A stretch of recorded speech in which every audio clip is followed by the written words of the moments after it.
Well, hello, my fellow survivalists, preppers, and other people that are interested in this field. My name is Matt Harvey. I am the founder of Deep Woods Survival. I'm also an avid outdoor person, and I also do paranormal research along with my wife. So, I put you guys in a scenario last time. I'm sorry, it's been a couple of weeks since I was able to get another video or podcast and audio and video out. So I apologize for that. Last time we talked about what would happen if you're at work, and I put you into my scenario because I'm a driver. I'm normally between 2 to maybe 5 or 6 hours away from home, maybe 300, anywhere from 50 miles to maybe 400 miles from home. And then we talked about that in depth. How would I get home? What would I do? What's my plan? How would I deal with that situation? So, with everything going on in the world, and we're not going to get into details. If you want to get into details, you can go do your own research and stuff. I'm pretty alarmed at what's going on right now, with all the stuff going on with Russia and China and the US and stuff like that. So, a lot of little proxy wars happening, and we might be heading towards something bigger. I don't want to talk about that, but anyway, so let's get into this. So these scenarios are just made to kind of get you thinking and questioning how would I handle that? Because if you're thinking about it now, you won't have to be thinking about it later. If you've planned for, you can't plan for everything, but if you plan for basic things, there's a power outage, there's no running water, there's no food at the grocery stores. Essentially, maybe you're stuck somewhere, and we'll get into that in just a minute here. But let's continue on with this EMP thing. The sun is really acting up right now and shooting solar flares at us like crazy. I think we've had 2 or 3 in the last couple of days. So, what would happen in the likelihood of the whole world going down, or even our country going down, is pretty remote. I mean, it's like very scarce. So this is not meant to scare. This is just meant to get you thinking. Okay? So let's just say the worst happens. A large enough solar flare hits the Earth to basically turn off all the power. Knocks out the power grid. Or something else happens worldwide, and people are fighting with each other, and essentially maybe an EMP, a nuclear missile, is detonated above your country. I'm not going to say the U.S., but any country. It doesn't matter where you're at, because this podcast could be worldwide. So this is just to get you guys thinking as best you can about what you would do in these scenarios. I just want to play with them a little bit. It helps me, and then your comments and feedback are also very important. Hey, you need to add this. Last time I did an EDC pocket dump. Somebody's like, "Hey, where's your lighter?" Oh crap! I actually had put it in a kit. I had forgotten about it. Put it in a kit. So yes, I do have car kits. I do have a bag that I carry with me when I go to work, to try and get home if I have to. Doesn't have everything I need in it, but it has a lot of stuff that will support me on my way home. That's another thing. Last weekend, I was out doing Bigfoot research, and I realized my pack had gotten to about 50 pounds or more, maybe. It was heavy. And I didn't realize it was that heavy until I got about 1.5 miles, 2 miles up, and my feet started to hurt. My ankles started to hurt, and I was like, oh crap, what did I do? At that point, it was too late. So, what I'm going to have to do, especially with that bag, because that bag is a mixture of outdoor survival products, everything from medical to fire starting, I should say, to hunting to fishing, all that stuff's in there, plus all the gear that I use to investigate the Bigfoots, or paranormal, if you will. Anyways, so here's the situation. Let's say you're at home. Let's start with your home. For me, I mean, we've got a lot of stuff here. I mean, Amanda and I have been doing a lot of work on trying to make sure that if something does happen, that we're able to ride it out. We do have a chimney, so we're able to do heat through the fireplace. It's starting to cool down now. Thank God it's not summer anymore. And at night it's cool enough to pop the windows open and be, somewhat comfortable. As we get into winter, that's probably going to be possible anymore. We're probably going to, if everything does happen, we would probably have to close all the doors and just mainly live in the living room, kitchen area where the fireplace is, and that would be where we would basically have to survive out of. Excuse me as I move around here. So, yeah, I mean, it's just something to think about. If you do have a fireplace, you have extra firewood. We have a quart of firewood right now, I think. Enough to get us through the winter easily. Do you have food? Are you growing your own food? Do you have your own vegetable garden? Are you canning? I don't can yet. I have all the pieces to do it. I have not started yet. I should be doing that, but I haven't started doing that. Do you have a vacuum sealer? Are you vacuum sealing stuff that lasts a long time to get all the air out of it and leaving them in those kind of bags? Now, if those bags, I noticed the other day that one of the bags I'd done, I just put in some pasta. It was one of those pre-made pastas where all you have to do, it's dry. It has the seasoning and everything in it. All you have to do is add water, essentially. You're supposed to add butter and milk too, but if you don't have those things, adding water is still going to give you some flavor, and all you have to do is boil some water and put it in there, and you're good to go. You got a meal. So, but those bags,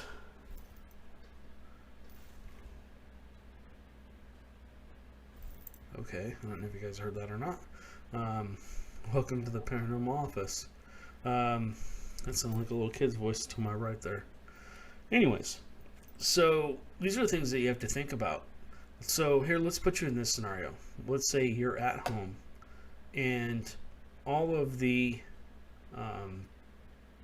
power goes out. You don't have access to internet. Your phone's gone. Your computer's gone. Your tablet's gone. Anything electronical's done. And again, these are just scenarios. This is not what's going to happen. This is not whatever. These are just things for you guys to think about. So you're home. Maybe it's the weekend, or maybe you have a day off or whatever from work. And all of a sudden you realize you're watching TV. TV turns off. You're like, what the heck? So you go to look at your phone. Your phone's off. And then you start to look around the room, and you realize that the microwave numbers, most microwaves have a clock on the front of their on the front of them, excuse me. So and then maybe you look at your stove and you realize that that's off, and maybe you don't hear the refrigerator running anymore, and you're like, what in the world? So you start looking around and you're like, okay, it's a power outage. So you go maybe knock on your neighbor's door. Hey, do you have power? No. Is your cell phone off? Yeah. So now you're starting to realize, okay, hey, this is more than just a power outage. Something's happened, and now it's turned into a survival situation where you pretty much now, you go to your car, try to start your car. Nope, nothing happens. And you're like, oh crap. So now you're stuck wherever you are. And we're in this scenario, we're just talking about being at home or your apartment or wherever you live in your home. What do you do? How do you start getting things ready? What kind of things are you going to be doing? Are you going to be trying to see if the water still turns on and filling up as many things as you can fill up with water? what ADC do you have on you? You know, do you have tools? Do you have food? Do you have water? Do you have access to maybe like solar panels that can charge different devices?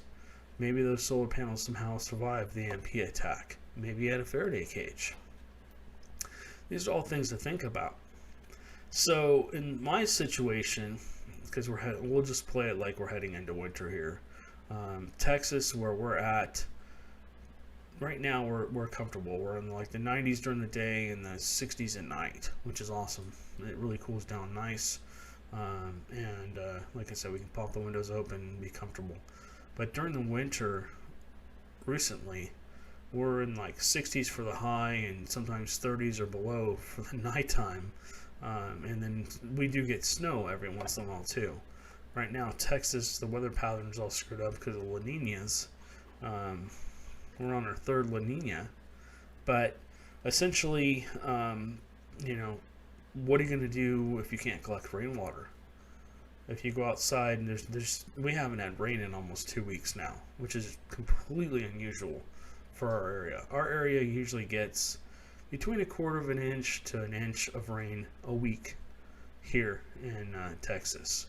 We usually get 2, sometimes 3 days worth of rain. And it might rain for 15-20 minutes sometimes, and it might rain for 5, 6, 7 hours, or it might rain all day, depending on what's going on. We get a lot of weather through here, which is, in my opinion, it's cool until it becomes tornadic or into something where it's actually hurting people or damaging things. So, again, getting back to my personal ADC, what do I carry on me? Well, let's see. This is a EMP attack, or it's the sun basically hitting us with an EMP. So now my cell phone's dead. Can't use that. Can't use any electronics. Have no way to communicate. So I might go try and grab a walkie-talkie and start listening in on that.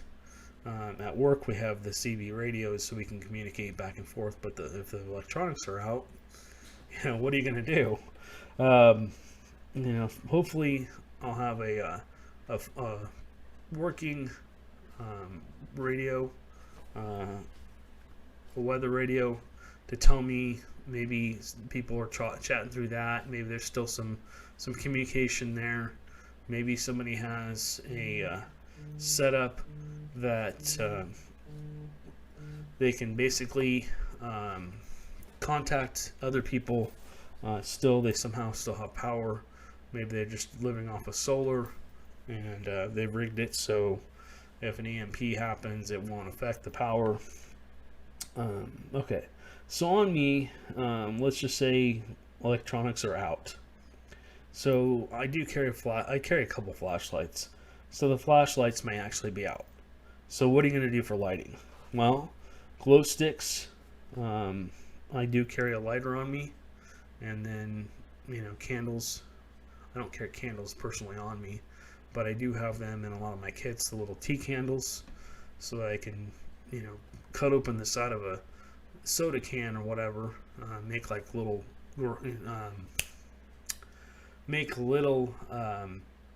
barn doors on it, put the little tea candle in there and light it, and basically kind of turns into a lantern. It'll shine the light pretty much straight out. Like I said, glow sticks. There's other things that you can use too. I'm not going to get into too much detail. Other things that I carry on me: multi-tool, a first aid kit, a boo-boo kit. I carry a fixed blade knife, a lighter. I do carry some medications that I need with me at all times. And then, like I said before, do you have access to food, water, snacks, and stuff like that on your person?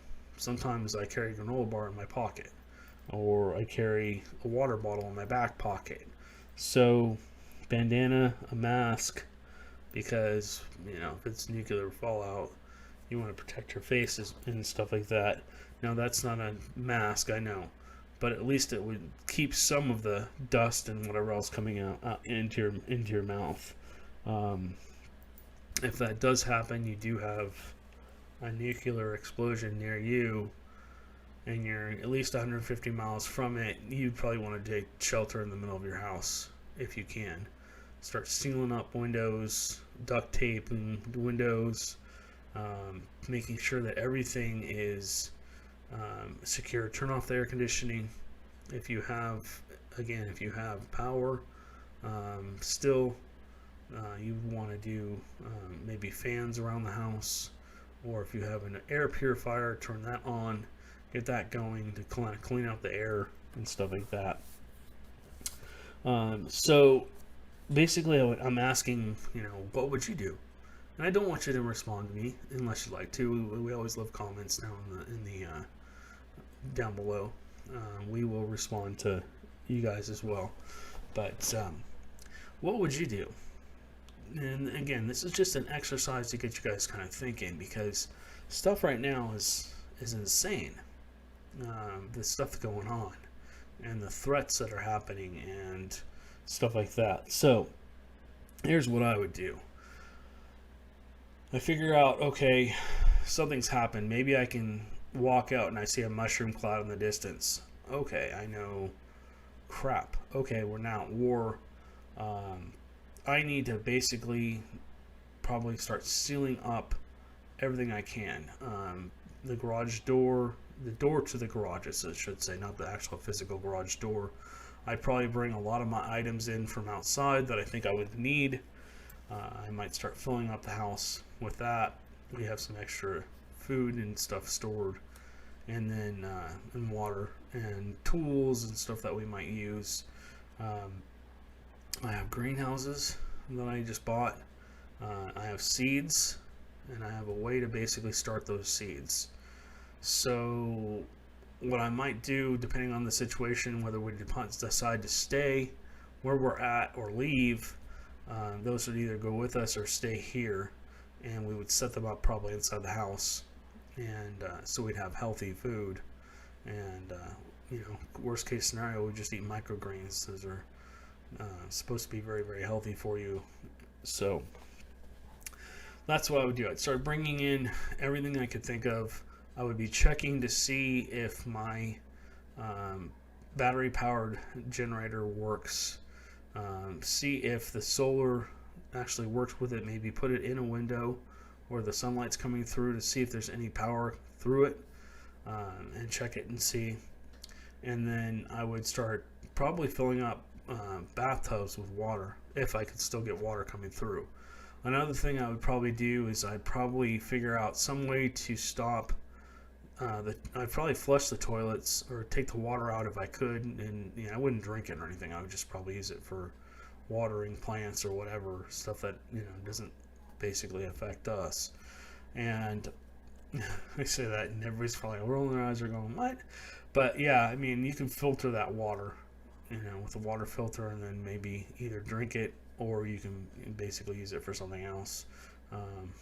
So then I would stuff some kind of something up there. I either use a plunger, and then basically maybe put a bunch of heavy stuff in around it.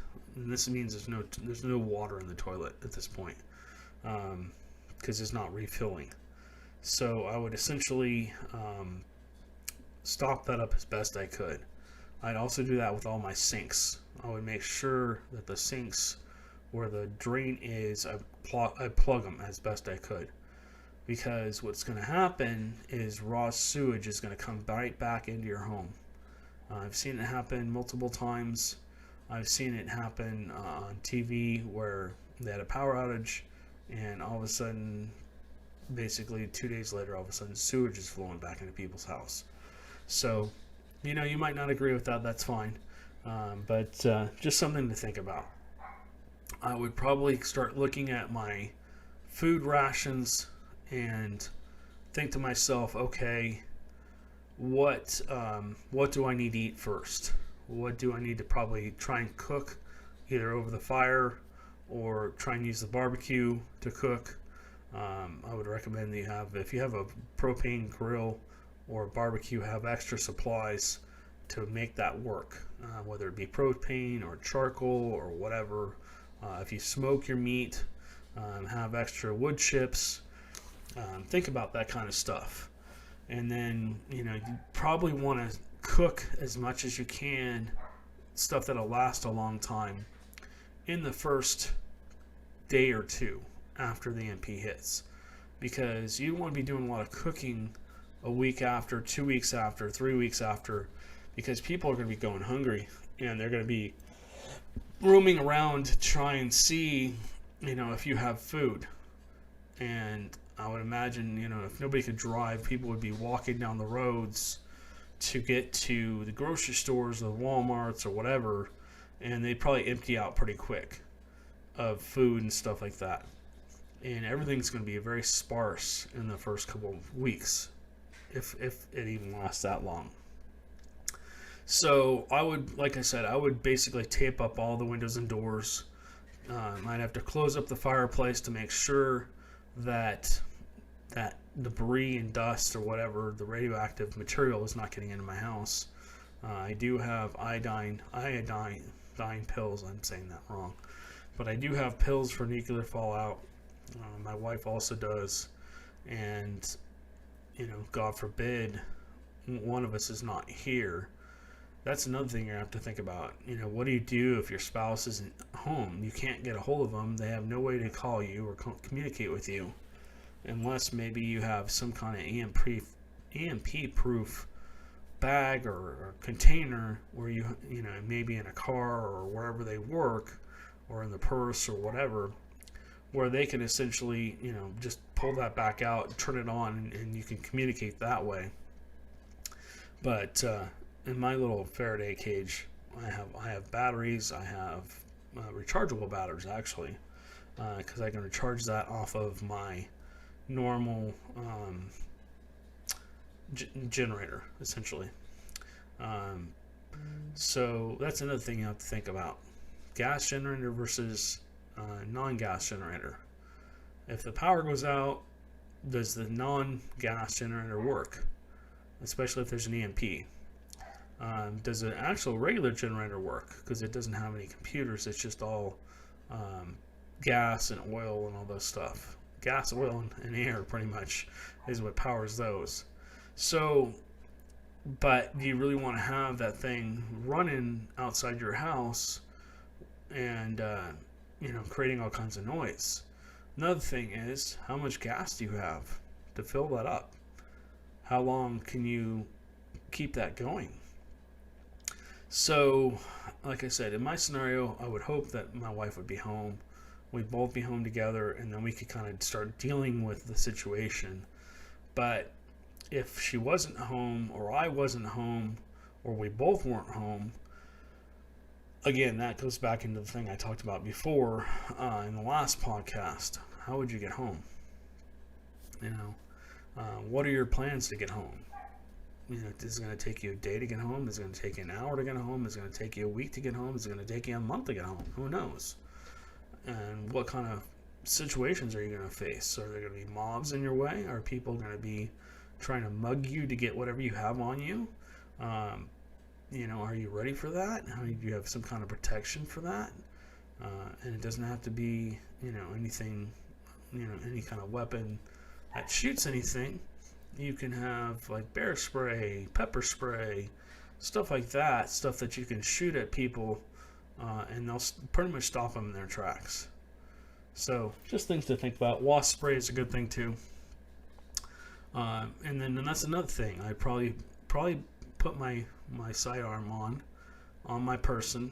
I'd have bullets basically somewhere close by, and I'd be monitoring what's going on. I wouldn't want to make sure that nobody's trying to break into, number one, my house, but also break into the neighbor's house or hurt anybody. When people realize that emergency responders can't respond, people do silly things, and the people that like to hurt people come out, and they do bad things to people too. So these are all just things to think about. And then again, this is just a scenario. It's just a scenario to get you guys to think a little bit about what would you do if you were at home and an EMP happened, or I'm not saying World War III. I'm saying maybe the sun shoots out a solar flare, or something else happens. Maybe it's just because, like we had about a year ago, we had the power grid go down here in Texas because it got so cold, so many people needed power. The power went off, and a lot of people froze to death. They went into hypothermia and couldn't stay warm and died, and that's really sad. But these are all things you have to prepare for. You have to think ahead. Okay, if this scenario were going to happen, how do I handle this? Okay, no power. How do I stay warm? How do I stay cool? Because during the winter in here, it depends on what state or country you're in. Some of these states and countries get extremely hot during the summer. What do you do? How do you prepare for that? We have little portable fans that basically just take a USB charger, and I can plug that into the solar panel and charge that right back up. It takes about an hour or two, but it's just renewable energy. And then of course we have solar on the roof. But yeah, just things to think about. I don't want this to go too much longer. But yeah, just if you have things that you want me to talk about, please comment down below. If you're on our YouTube channel, Deepwood Survival, or if you're on our podcast, feel free to comment too. I try and review every comment and respond to people, but if I don't respond to you, please feel free to reach out to me, deepwoodsurvival@gmail.com, and be happy to try and respond to you there, and maybe talk about the things that you want me to talk about. So in upcoming videos, I think we're going to be doing some camping soon, so I'll be doing some camping videos, and hopefully do some fishing videos soon. I miss fishing a lot, and then other stuff like that. So there won't be just the podcast on this channel. Alright guys, well thank you guys for listening. You guys all please be very safe out there, and start getting prepared if you haven't already. It can't hurt, might help. Never hurts to have a little extra food or water or whatever in the house. At some point you might use it. So, here's another thing for you. Fire extinguishers. Do you have at least 1 or 2 good fire extinguishers? What if something catches fire? There's no fire department. You walk outside and the hoses don't work. You gotta have some way to put out a fire.